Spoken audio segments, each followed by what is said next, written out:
сайн байцгаана уу? Эминэ. Тэгээд өнөөдрийнхөө бичлэгээр би юуны тухай ярих болж байгаа.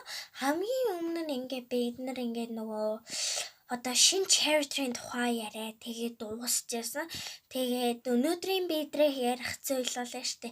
Би хамгийн жил бараг нэг сарын өмнө штэ бараг нэг шинэ видео явуулсан. Нөгөө хамгийн сүүлд нөгөө Farina the Fontaine буюу бидний миний хамгийн дуртай character буюу одоо усны бурхны тухай яриад дууссан. Тэгэхээр бид нар 7 бурхны тустай бүгдээр ингээ back story гэ бүгднийг одоо ингээд ярина. Тэгээд өнөөдрийн бидний ярих одоо arc-ан болохоор биштэй заяа Raiden шиг нь байгаа. Raiden шиг нь Raiden A буюу одоо цахилгааны бурхан гэж хэлж болно та нар. Цахилгааны бурхан. За тэгээ цахилгааны бурханы тухай ярих болно.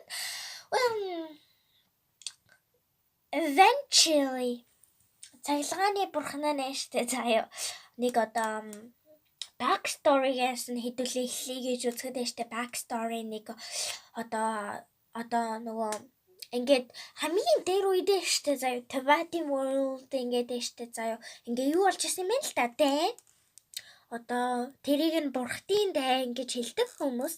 Тэгээд бурхтын дайнд тэгээд Raiden Shogun буюу Raiden-ийн бишт A гэж би дууддаг. Тэгэхээр A-ээр явъя. A-ийн бишт ихч буюу Maviko нь болохоор ингээд тулалдч байсан.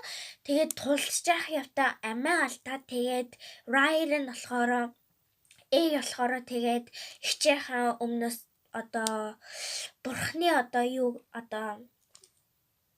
одоо цахилгааны бурхны одоо өв залгамжлалыг авсан гэхүү дээ.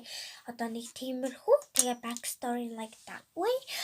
За тэгээд Archon Quest дээр их олон юм болдог. Тэгээд цахилгааны бурхан нь маш их хүчрэх. Тэгээд Heavenly Princess тэр бүр маш их хонор тэгээд тэр нөгөө Electro буюу цахилгаан байдаг. Нэг тиймэрхүү. За тэгээ Raiden болохоор нэг 500 жил амьдарч байсан. Тэгээ Raiden штэ өөрөө ингээд бас ингээд өв залгамжлал буюу heroin хийхин тулд штэ өөрийнхөө Veslar-ыг дамжуулаад Vander гэдэг одоо ийм бас юу хийсэн. Тэр нь тоглоом дээр угаасаа байдаг. Тэгээд одоо энэ бол зүгээр миний ярьж байгаа backstory. I hope you enjoy it. Have a nice